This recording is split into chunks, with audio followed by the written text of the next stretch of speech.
Hi everyone, welcome to the 2014 Homeschool Conference.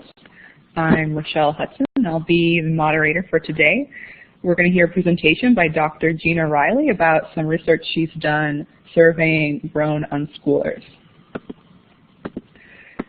I'd like to thank our sponsors, Homeschool Life magazine and the Home Education magazine, as well as G3, and Blackboard Collaborate for letting us use this presentation software. And right now, if anyone's interested, feel free to click on the little star icons that are available on the little sidebar next to our chat window to just put on the map where you are in the world if you want to check in the chat to say where you are. Right now, I'm in Asheville, North Carolina. So welcome everyone today, and thank you, Gina. Whenever you are ready, head on to the next slide and begin your presentation.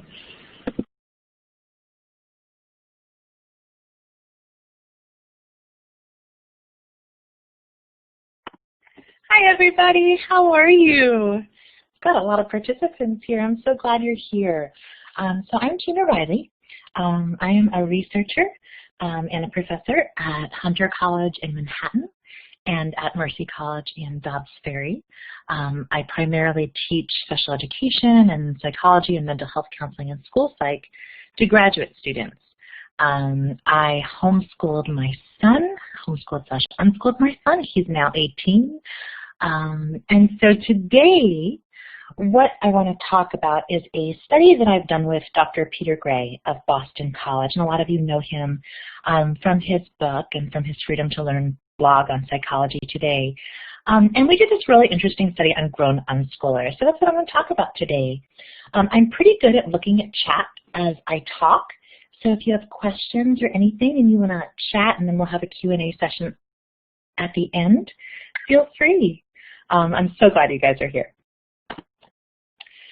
So this particular study of grown unschoolers grew out of a larger study Peter Gray and I did on unschooling families. And that study was published in the Journal of Unschooling and Alternative Learning. In that study, we surveyed 232 families about things like how they chose unschooling and how they unschooled. We asked them about the benefits and challenges of their unschooling. We asked them about who influenced them with regards to unschooling. So parents shared so much, and we were so thankful for all that our parents had shared. You know, we always feel grateful for our participants. But in doing that study, we were kind of like, yeah, this sounds so great. But what happens when these unschoolers grow up? And we really wanted grown unschoolers' perceptions, people who have gone through the unschooling route and have become adults. So we wanted to learn more about outcomes, and we wanted to learn more about what they thought of their schooling experience or their unschooling experience. And so that's what really, really inspired this study. So what we did was there was a call for research on Peter Gray's Freedom to Learn blog. And in that call, we requested grown unschoolers to contact us, and I would send out a survey to them. The parameters were that they had to be unschooled. And the way that we defined unschooling was we had stated that unschooling is not schooling. Unschooling parents don't send their children to school, nor do they do school at home. They don't establish a curriculum for their children. They don't require their children to do particular assignments. They don't test their children. Instead, they allow their children freedom to pursue their own interests and learn in their own ways. And so that's how we sort of defined unschooling. So you had to be an unschooler using that definition. We also asked for adults age 18 or older who were unschooled for at least the last 2 years during what have been their high school years. So these unschoolers could have unschooled all the way up to the end of 10th grade. Okay? They must have not enrolled in grades 11 or 12 at a high school. So those were our research parameters. And so within our research parameters, we got 81 adults responding, and those adults were between the ages of 18 and 62. We had gone through the surveys, and this was a long process. We are actually still going through surveys. about a year and a half later. We had gone through these surveys and we had to omit 6 participants because of like a history of schooling or a history of democratic school. Once we omitted those participants, we had a total of 75 grown unschoolers, most from the United States, but some from Canada and Germany and the United Kingdom and South Africa. And then what we decided to do is we decided to divide these unschoolers into 3 piles or groups. One set of unschoolers, about 24, had no schooling at all. Another set of unschoolers had no schooling past 6th grade. And another set of unschoolers had some schooling past 6th grade because we really wanted to look at and compare the 3 groups. Now, when we took the groups apart, they were pretty similar in terms of numbers. So we had, I think, 24, 25, and 23. So they were similar groups. We knew from our first study a lot. Our unschooling families gave us a lot of information regarding unschooling. And this information was confirmed by the grown unschoolers. We knew, from the unschooling family survey that there's a spectrum to unschooling. And sort of that spectrum falls, from one end, relaxed homeschoolers, or what we call relaxed homeschoolers, to the other end, more radical unschoolers. There's no one way to do things. And so we knew, and this study confirmed, that there was a spectrum to individuals unschooling. And most individuals felt that their parents chose unschooling because of some sort of internal parental belief, or because it was better for the individual person. Of course, unschoolers were definitely influenced by Holt, or their parents were influenced by Holt. We got a lot of individuals very influenced by the Teenage Liberation Handbook. In fact, we got some unschoolers who really made the decision themselves to unschool. It wasn't a parental decision, it was a decision themselves. They got a hold of Teenage Liberation Handbook, and they just literally felt liberated to go and try this. For some people, it was like this organic choice stemming from a lifestyle or stemming from attachment parenting from their parents. And other times, again, we got a lot of individuals where it was purely the student's choice to leave a school environment or a homeschool environment and start unschooling. We've paid a lot of attention to unschoolers and their higher education, and unschoolers and their careers. And we paid a lot of attention to them because, everyone tells you that unless you are diplomaed, unless you have some sort of, piece of paper saying that you're schooled, well, you can't get into blah, blah, blah. And so we knew that individuals outside the homeschooling, unschooling realm would be thinking, yeah, unschooling sounds like a great thing. Kids play all day, but what happens when they grow up and what happens when they want to go to college? So we did ask a specific question about formal higher education. And we did ask, how did you get into college without a high school diploma? How did you adjust from being unschooled to having a more formal type of education? Results were super interesting. Do notice that 83% of our unschoolers did have some form of higher education. 44% had completed a bachelor's degree or higher, and 17% had chosen no higher education.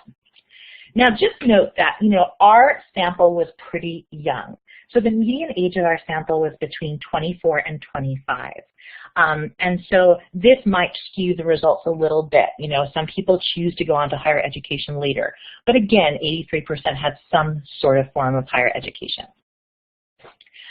How they got in was of great interest to us because, again, I think that the one thing that sort of people hesitate about is how do these unschoolers get into an academic environment or get into a college if they have no quote-unquote traditional proof regarding their education. And so what we found was so many individuals did use community college as a stepping stone. And this is something that community colleges should know and should acknowledge. And for others, there were a lot of different routes. I mean, people got in because they took the GED and the SATs. They got in, they made their own diplomas, they made their own portfolios. They interviewed with admissions officers and explained their educational or non-educational background. And so there are there's not one path, and I think that's a huge message. There is no one path to higher education. There's always alternatives to everything. In terms of adjustment, this was an interesting discussion.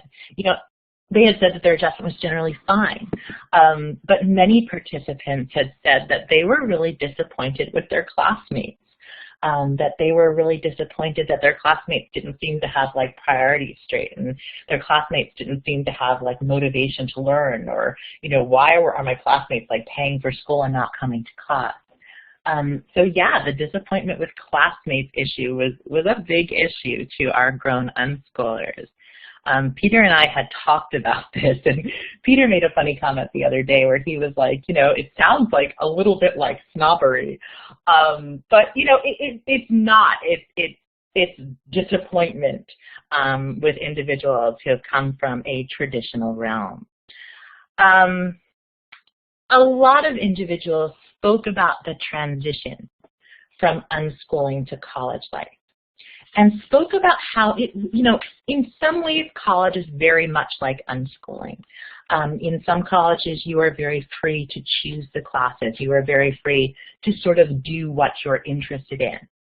And others sort of said, it was a little bit hairy. It was a little bit hairy going from no tests and no grades to tests and grades and GPAs and things like that. It was also a little bit different when they actually lived in a hall or a residential hall, whereas they spoke about the transition from being unschooled to living with traditionally schooled peers. Most, though, said adjustment to college was fine, and I'll read you a quote. One grown unschooler said, "I was nervous about how I would do in a formal classroom setting.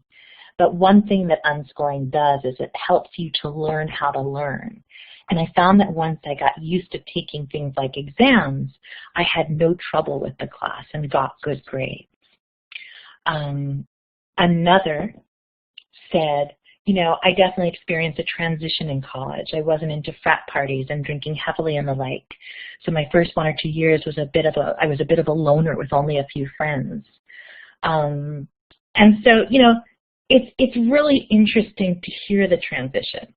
That being said, and I'll ask you guys, does that kind of sound like a transition that a traditionally schooled individual would have as well? I don't know. I was traditionally schooled, and when I went to college, I was scared out of my boots. And it was really, really weird for me. So, I don't think it's any different from, any other transition. In terms of employment, we were, again, specifically interested in this because a big question is, well, what happens after? What do grown unschoolers do after? And so we asked, are you currently employed? And does your current employment match the interests that you had as a child or teen? And so, what we learned was a huge majority of these individuals were gainfully employed even in this rough economic climate. We had a couple of full-time students, couple of full-time moms. Of those who were employed, they were happy. And we'll talk about their specific employment after. I just want to make sure, I'm looking at the chat, and I just want to make sure that everyone is okay with sound and everyone can hear me and you guys are all good. Is sound okay? Or Rochelle, is sound okay? Okay, fantastic. Yeah, sounds great. All right, everyone feel good? Okay, great. I just want to make sure everyone could hear. So in terms of employment, people were generally happy with their employment. We also sent out a follow-up questionnaire because we felt individuals were happy with their employment, but we were like, are they actually making money? And 78% of our individuals said that they were actually financially independent. However, many said, you know, we live frugally to be financially independent. And so the follow-up questionnaire was interesting to us because we did want to see, you know, having a career match for interest is wonderful.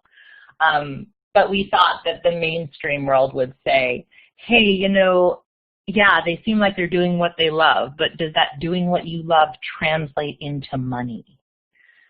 And, you know, that was a big question. But again, 78% said that they were financially independent. And so it seems like doing what you love kind of does translate into money, which is good news, I think, for all of us. We saw tons and tons of people in the creative arts. So out of 75 total participants, 48% were writers or artists or within the film industry. That percentage was greatest with those of no history of schooling. And, you know, a little bit less with those of some sort of history of schooling. So I'm going to bring it up to you guys, and I'm going to ask you why. And feel free to use the mic or feel free to use chat. Why do you think out of 75 unschooled adults, 48% of our participants have careers as artists or writers or within the film industry? What about unschooling makes that possible? I'm going to bring it up to you guys.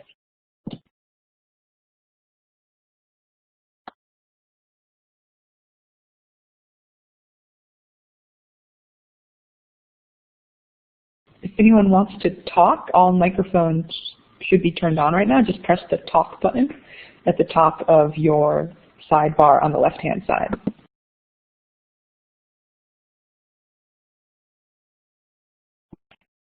And I'm looking at Kirk's comment, and I'm looking at Misha's comment. And yeah, I mean, both are great points. You know, with unschooling, you have that time and that freedom to explore the creative side. And freedom ends up being a huge thing here. Most of our grown unschoolers will say, and you'll see it later, will say that the biggest advantage to their unschooling was the freedom. Was the freeness they felt to explore their interests, to explore options, to just go out into the world and explore. Time is also a biggie. You know, it takes time to be creative. And so we kind of weren't surprised that most of or 48% of our unschoolers did have careers in the arts. Because again, they had that time to explore concepts and to explore their creativity. And that's huge. And yeah, I see Cece's comment on, you know, school kills creativity in children. You know, and it's interesting. These unschoolers really felt like unschooling, instead really opened up the creative realm to them. And so that's really cool. I'm looking at Jessica's comment. Yeah, and it's interesting when you have something like, you know, no TV, or you have something like no electronics, and there's more time sort of to do other things. I know it's so interesting because I know we have a TV in our home and we didn't for a while, but now we do. And I find myself just, instead of doing stuff that I'd like to do in my free time, I find myself deferring to my television just for like a brain break, when really what I might need is a creativity break. I may not need a brain break, but I use reality TV as an excuse. I don't know if anyone else does that. Does anyone else do that? I'm like asking you to like now confess your sins, but yeah, that would totally be me. So it's, you know, it's nice to have that alternative. Yeah, kids are better than me. I know, my son is too. You know, it's interesting. We didn't, in the first research study of our 232 unschooled families, so many of them talked about their attitudes toward TV and the internet and things like that. And so in this study, in the grown unschooler study, you know, we left the questions open enough so that they could talk about it if they wanted to. But yeah, we didn't specifically ask questions about it. What I will say is, you know, those kids, video games get a bad rap, but we did have probably a handful, 4 or 5 participants, who went into careers in computer tech and video gaming and things like that, and creating video games, and felt like their use of video games was, as kids, gave them the opportunity to explore that as a career. So it's really interesting. Yeah, the electronics question is a big one. And it's an interesting question. Again, our unschooling families really talked about this in depth. And then for grown unschoolers, we kind of left it open for them, so we didn't talk about it in depth, or we didn't ask a specific question about it. But that's interesting. If anyone wants to collaborate on a study, that would be a really interesting study. There's not a lot of research out there on this stuff. We're also, I keep saying we're so grateful for our participants, and we truly are, because so many people have opened up their experience to us and have opened up really their hearts to us in these qualitative surveys. And so we're so, so thankful for our participants who participate in these surveys. I mean, they take the time out to do it. We also had a ton of people, 53% of our respondents, who identified themselves as entrepreneurs. Now note that, one, this could overlap with other categories. And two, we defined entrepreneurship as starting one's own business or starting the website with the intent of having it be profitable, whether or not it was currently profitable. So that's how we kind of defined entrepreneurship, because we know that there's a lot of entrepreneurs who have great ideas, but are not necessarily making a profit out of their great ideas. And so that sort of overlapped with other categories. However, 53% is 53%. And the Always Unschooled group found it, the greatest percentage. They were the greatest percentage to be entrepreneurs. It wasn't statistically significant, but again, you can see how unschoolers who again felt freedom and had time to explore their creativity and their business ideas could indeed have a high percentage go into later on entrepreneurship. That being said, this is interesting because a lot of individuals, although we defined it as, you don't have to make money, a lot of entrepreneurs in our study were doing very, very well with their business. Yeah, exactly, Liz. And we definitely didn't see that as an issue or a negative thing. It was defined as we didn't care if you were making money on it or not. We know it takes time to expand a business, and we had a young sample. But yeah, it's totally not a negative thing if, the business allowed them to explore their interests. And you never know where these things are going to go. And so, that we found really interesting, but not surprising, obviously.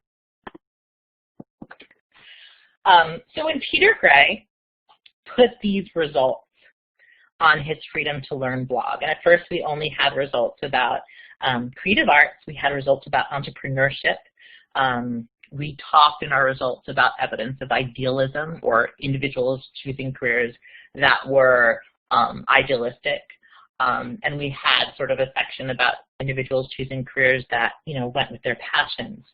And so on his Freedom to Learn blog, in the comments, one interesting comment came from an individual who said, hey, did you calculate how many individuals were in STEM careers? Since STEM is a really, really big thing now. So, that's the great thing about having Peter's blog as sort of a bouncing off point.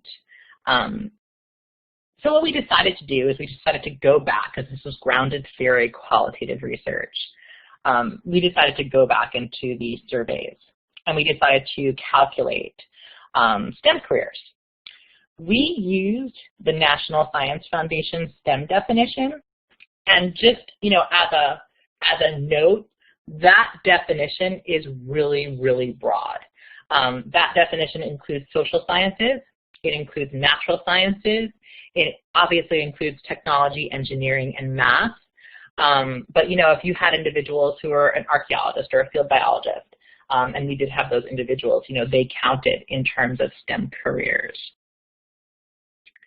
By our coding, we had 29% of 75 participants pursuing STEM careers. And we broke it down by gender. We found that 50% of the men in the sample were coded as having STEM careers, which is, again, it's statistically significant. And it's sort of, in the mainstream, there is a tendency for men to go into careers at a higher rate than women. So we saw that same thing in our unschooled sample as we would see in a public school sample, really. But it was, again, very, very interesting. Again, you had a higher number of men. Again, you had individuals who, went into these STEM careers, but it wasn't a lot. It was 29%. But, again, seems very, very similar to that of the mainstream population.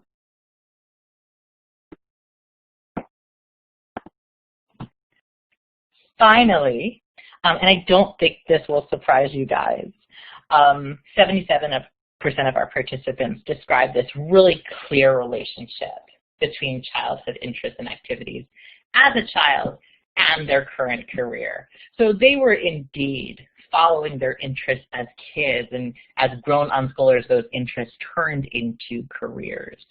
That definitely speaks of the high intrinsic motivation and the high self-direction that we see in those who unschooled.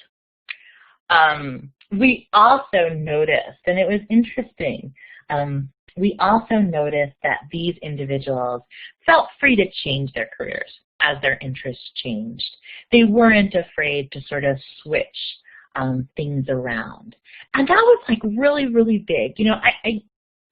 Looking at the age of the sample, again, median age, between 24 and 25, that's kind of not surprising, because if you look at millennials, it's no longer the individuals who stay into one career or one job, for 20 or 30 years. This is a new time. People, switch jobs every 5 years or so, and so, you see this in the mainstream population as well.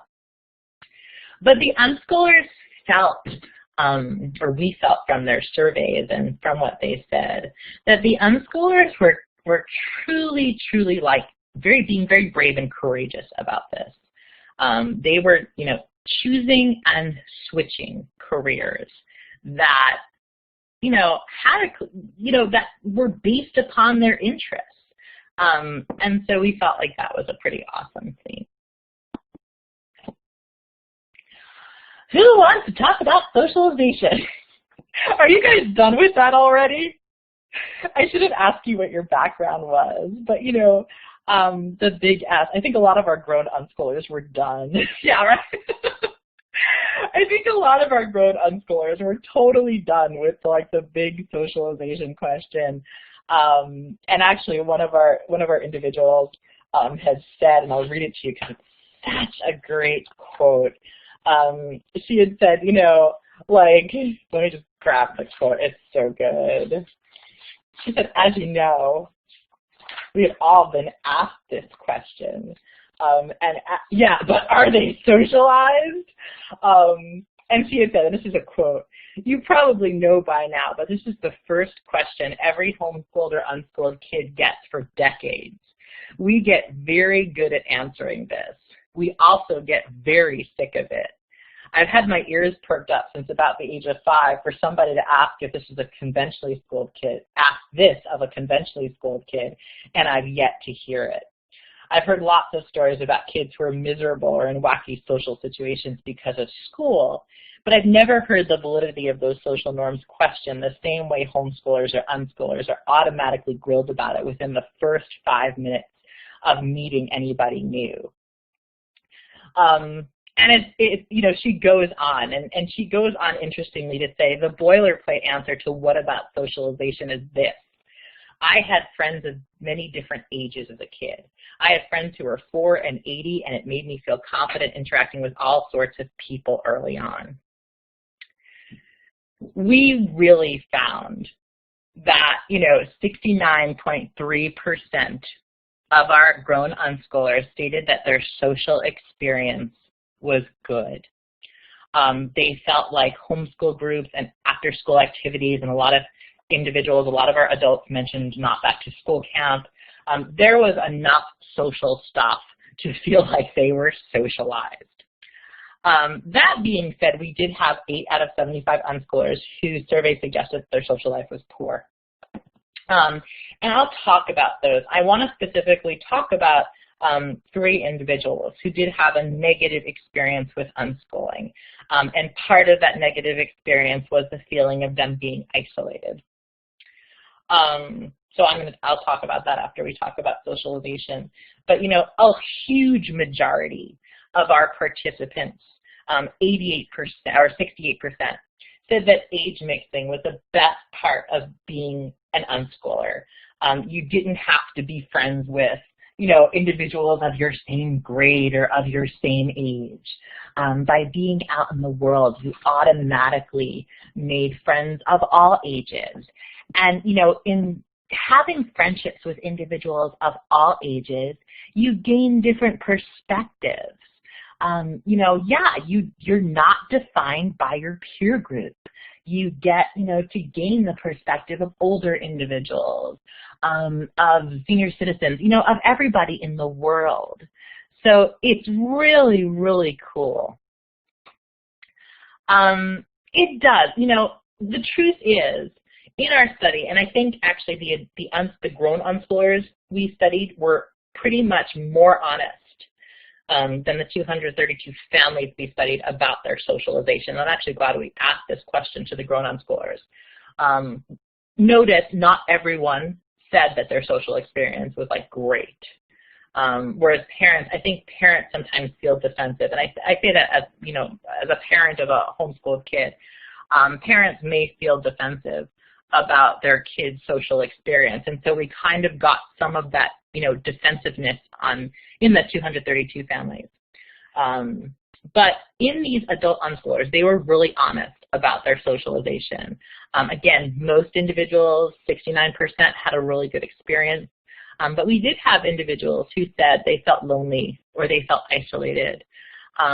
We had individuals who said that they were introverts, and so that sort of naturally affected their social life. Again, we didn't want to code that as poor. It's just sort of you're an introvert, and so you don't have a lot of friends because you don't feel like you need a lot of friends. And so, yeah, they were really honest, and we were so thankful about that honesty.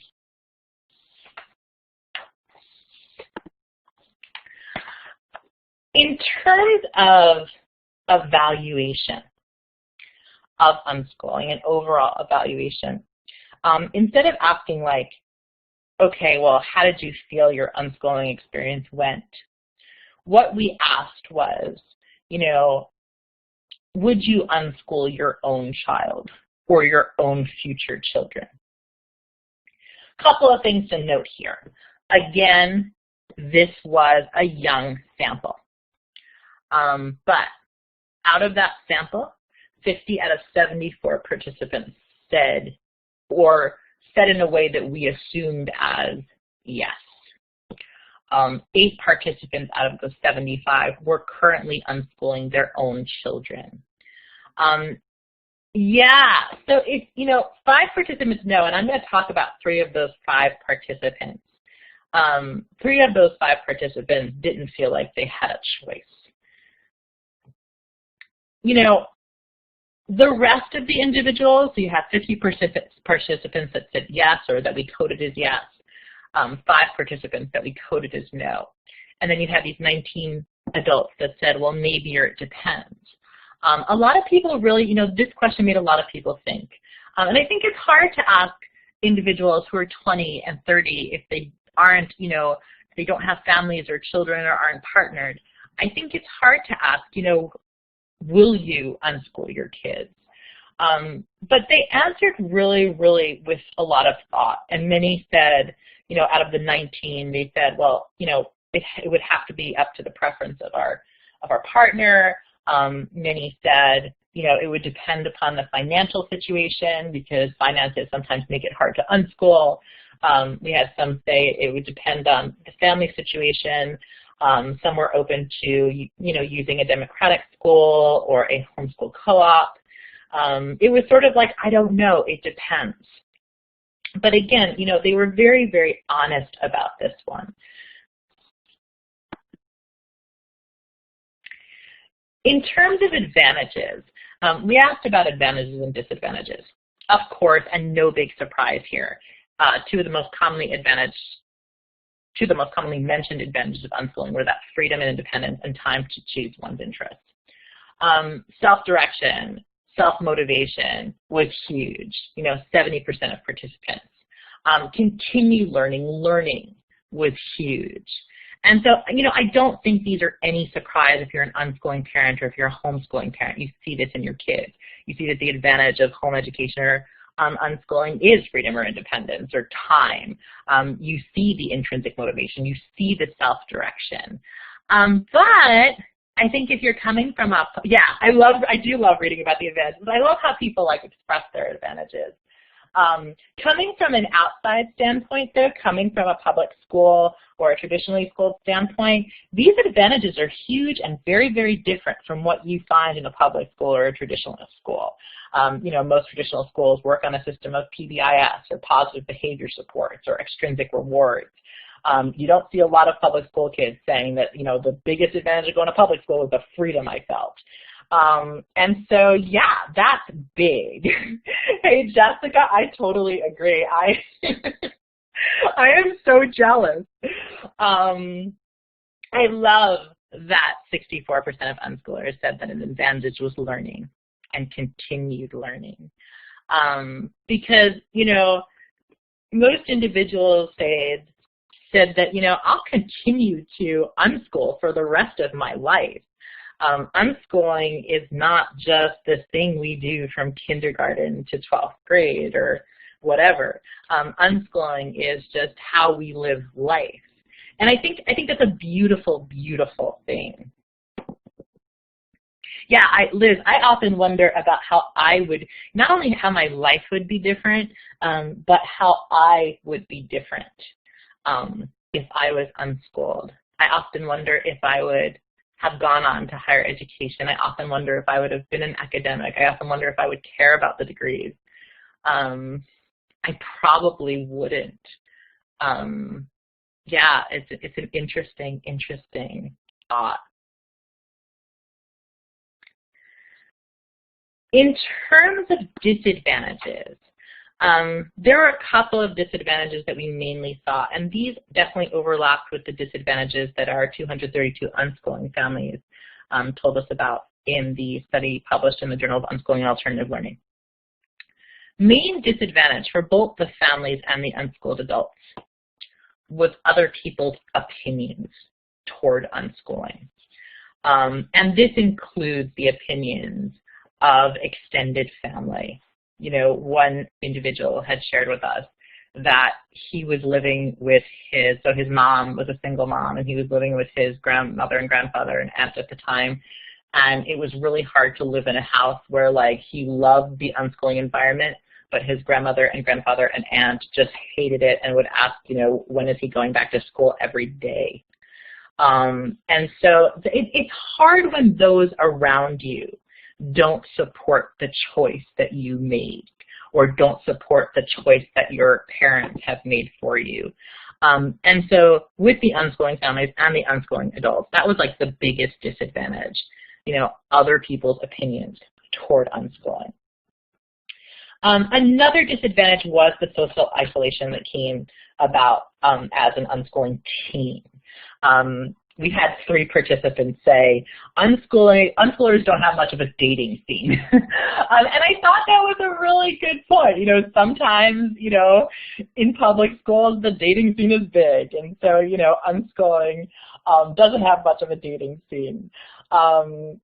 One individual also stated that in terms of social isolation, not back to school camp was the biggest panacea. It was the biggest thing, and she felt like once she went to not back to school camp, she felt understood and she didn't feel isolated anymore.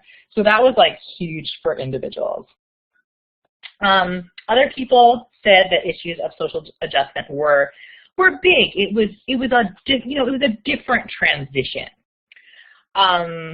We had one grown unschooler who said, and I'm going to quote because I think it's really interesting. She said, "I suppose the main hindrance were related to an asynchronization between how I operate and how the larger world operates. We had drastically different paces of life. My early existence was never governed by schedules, and as a result, my functional relationship with time developed to be quite loose. Basically, when the world got up and moved, it was difficult for me to keep up step with it. I was used to leisurely meals and times to sit and digest in a world that thrives on fast food eaten on the go.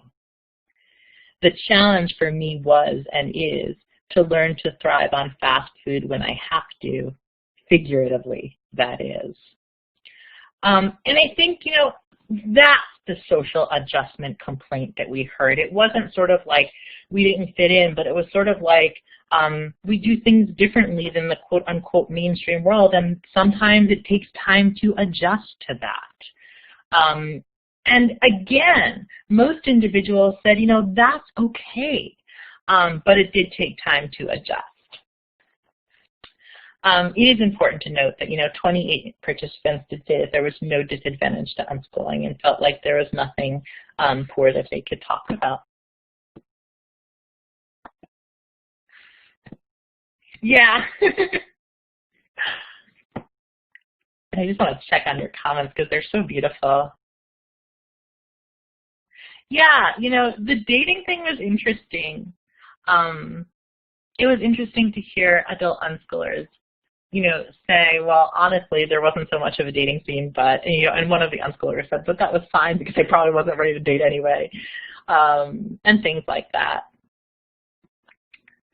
In terms of negative evaluation, again, as researchers, primarily the evaluation was so positive. You had 72 out of 75 individuals be very, very positive about their unschooling experience. But we did have 3 negative evaluations. We did have 3 individuals who really had a negative experience. One participant had frequently emailed me and said, I want to contribute to the study because I've read a lot of successful accounts of unschooling and far more unsuccessful accounts. I'm interested in sharing my experience in the hopes that fewer children are unschooled. And that's sort of how she placed her survey. Obviously, she had a negative experience. With all 3 individuals who had a negative experience, the mother's mental health was in question. In all 3 individuals, there was like paternal non-involvement, whether it be actual non-involvement or actual in a schooling way non-involvement. And then one individual or actually 2 individuals specifically talked about how their parents' fundamentalist Christian beliefs sort of isolated them. So, that was the negative evaluation. They felt socially isolated. Their moms had questionable mental health. And, all 3 individuals pretty much said that they felt like unschooling was negligent parenting. And this is sometimes hard to swallow for individuals who do homeschool and unschool. Again, these are 3 negative evaluations out of 75. But it's important to note the negative as well as the positive as researchers. That being said, unschooling seems to work best when everyone buys into it. When it's not a student's choice, there may be an issue. Unschooling seems to work best when parents are psychologically healthy and happy, whether one parent or 2 or however the family structure works. When everyone is healthy and happy, it seems to work fine. That doesn't mean everyone has to be healthy all the time. That doesn't mean everyone has to be happy all the time. But when generally individuals are healthy and happy, it seems to work fine. People, families, everyone goes through ups and downs. I think as an unschooler, you're exposed to those ups and downs more. And truly, I think that, that might be a great life lesson. Sometimes in school, you're shielded from what goes on in your family, but in unschooling, it's all there. And that could be a great advantage as well as a disadvantage. We do know unschooling works best when, you know, parents are socially connected and facilitate children's social connectedness. You know, our social being is important. A child doesn't have to have many friends.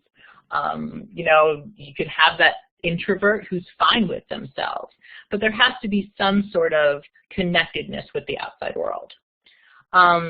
Again, you know, all these criteria can have their ups and downs, and mostly, large majority, again, 72 out of our 75 unschoolers, have such an amazing environment and such an amazing experience. They felt the freedom to follow their own path. They have high intrinsic motivation. They have high self-direction. They choose careers that they love and that obviously are financially creating independence for them. So the overall evaluation is fantastic. But again, it's interesting and good to explore both sides. So in terms of limitations, and then I'm going to go to a Q&A session. In terms of limitations, you know, again, we've got 75 participants. It's a small sample, but again, for qualitative research, you know, it's not tiny. This is a self-selected sample. It wasn't a random sample. Individuals heard about this study from Peter Gray's blog. Many put it on their Facebook and Twitter and social media pages.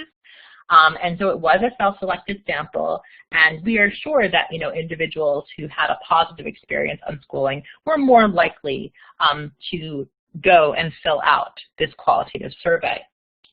We did have more females than males, and that is not uncommon. Generally in research, more females than males tend to participate in surveys.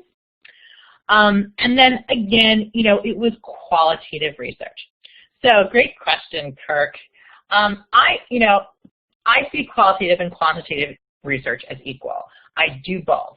I also know that Peter and I have spent probably a year and a half, if not 2 years, with these 75 surveys, coding and then recoding and then comparing codes. So ethically, I know it was really, really strong. But there's always sort of this, you know, and there's always this research bias. When I research, I put on my researcher hat, but it's always sort of research bias.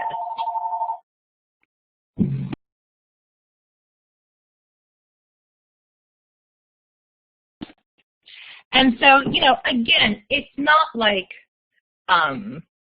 qualitative was a limitation per se, but I do want to make the point that qualitative surveys tend to have some subjectivity built into them.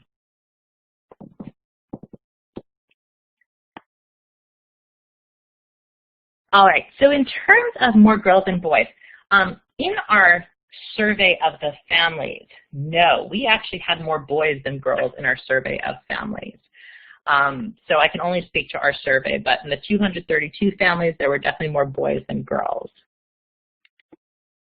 What I'm going to do is I'm going to look at comments, but I also want to open it up to any questions or concerns that you might have. Again, I thank you so, so much for being here. I appreciate your presence so much. It is important to note that, you know, aspects of this study have been discussed on Peter Gray's blog, Freedom to Learn. And so you can sort of log on to there and look at aspects of this study. We're currently preparing an article for peer review. We have a couple of journals interested, so it will be published soon, hopefully within the year. And yeah, it was so nice to meet you all. Thank you so much for your great presence. So I'm going to open it up to question and answer, if that's okay, Rochelle. Do we have time? Yeah, Gina, we absolutely have time to take Q&A. If you're able to moderate the Q&A, I'm going to be helping one of our next presenters at noon getting set up. And thank you very much for speaking with us today. This was really interesting. Thanks so much, Rochelle. Sure, that's fine. So in terms of mics, do I need to give them a mic, Rochelle, or do you guys have a mic? I don't know if you guys have a mic. Yeah, everyone, your microphone access should be turned on. You just need to hit the talk button in order for the rest of the room to hear you if you want to ask a question on the mic. Great. Thanks, Rochelle. Thank you.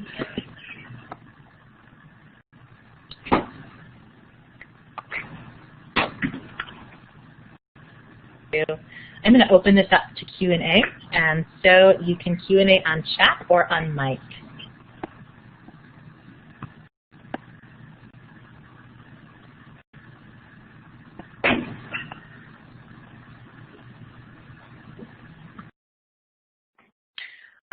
So I'm just looking at the question, how to have the environment for unschooling to encourage positive learning. Let me talk about that environment. I'm going to also get Averinda, who I probably mispronounced her name. Go for it. If you have a mic, you can certainly open up your mic or you can chat it away.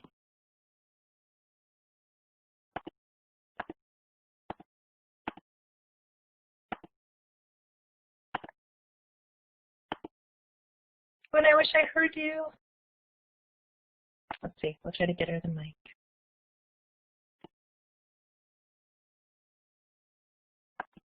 Oh, your audio is delayed, okay. Aravinda, I think your audio is delayed. I don't know why, but let's see. Okay, so I'm gonna get to you on chat.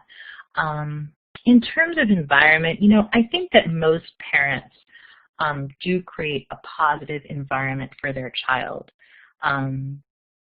There's no one right way to unschool. People unschool in many, many different ways, and whether it's, you know, more relaxed homeschooling or more radical unschooling, it is whatever works for you. Again, you know, what we found is that as long as everyone's psychologically healthy and everyone is doing what they can to prevent social isolation, it's perfect, it's fine.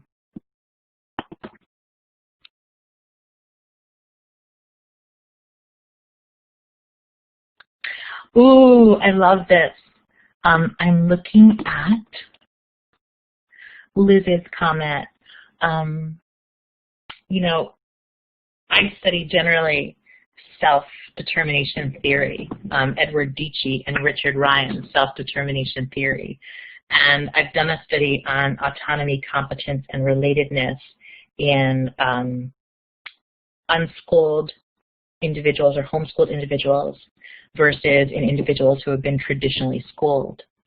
And interesting, yeah, I mean, you had higher levels of autonomy and competence in your homeschooled group. And you saw almost equal levels of relatedness, which is great because you think the social issue was an issue in homeschooling and unschooling, and it really isn't. So yeah, I'm glad you've done a similar survey. And if you've done it like in a formal way, I'd love to have it.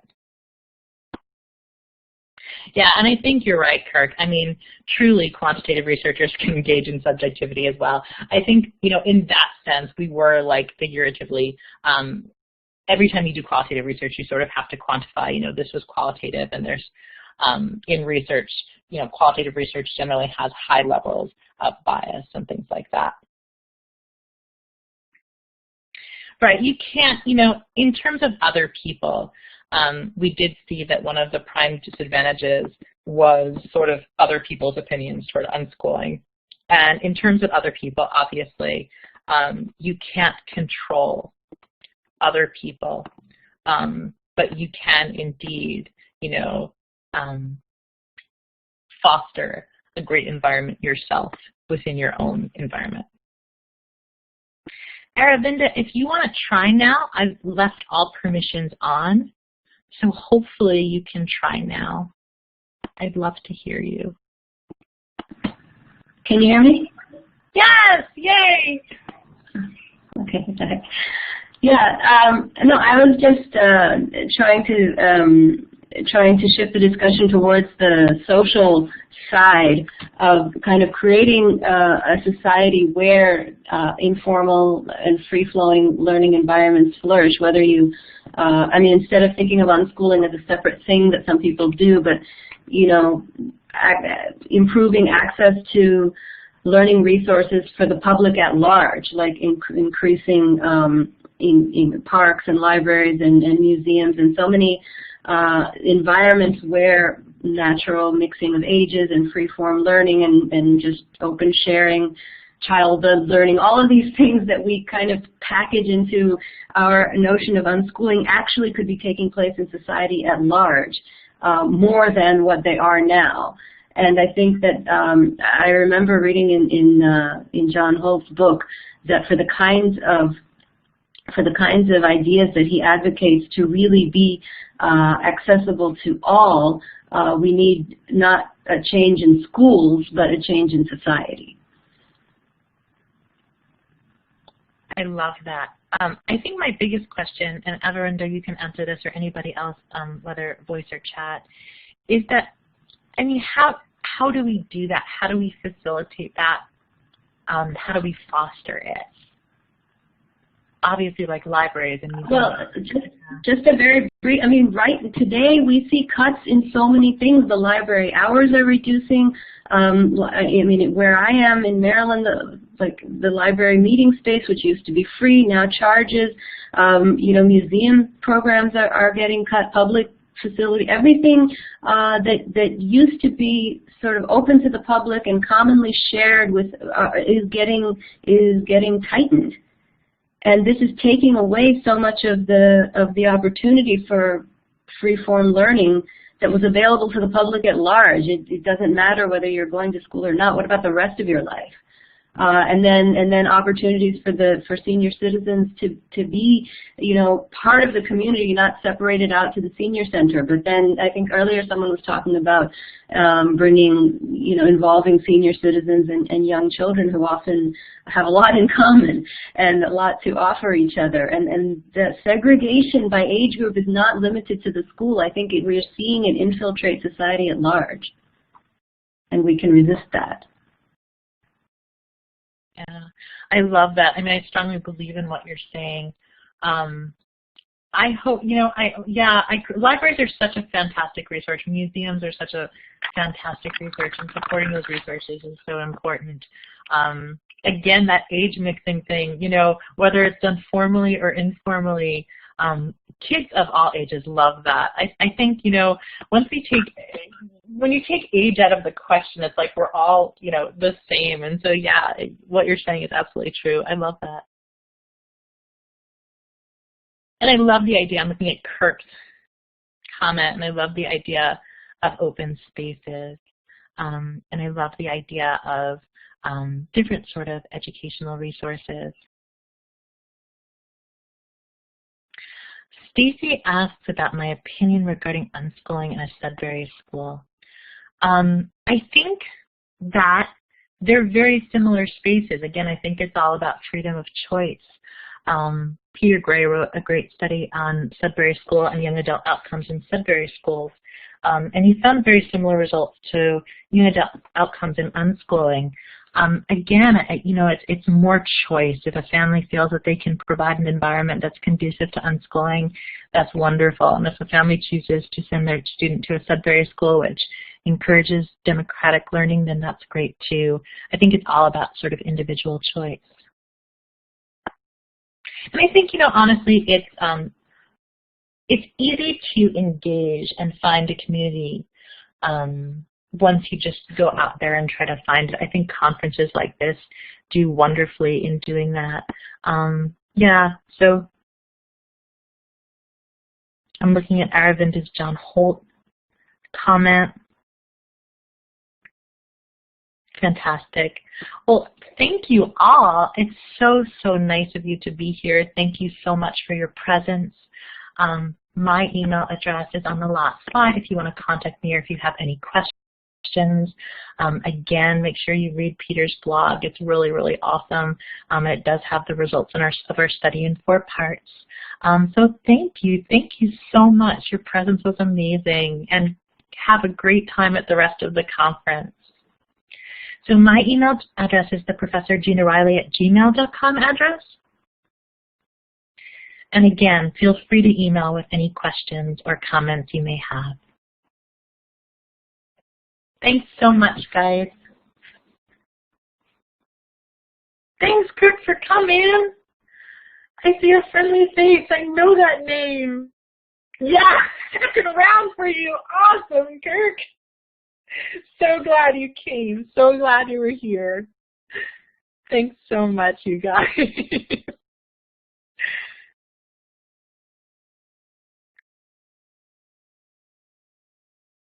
Thank you, Liz. I appreciate your presence and comments so much.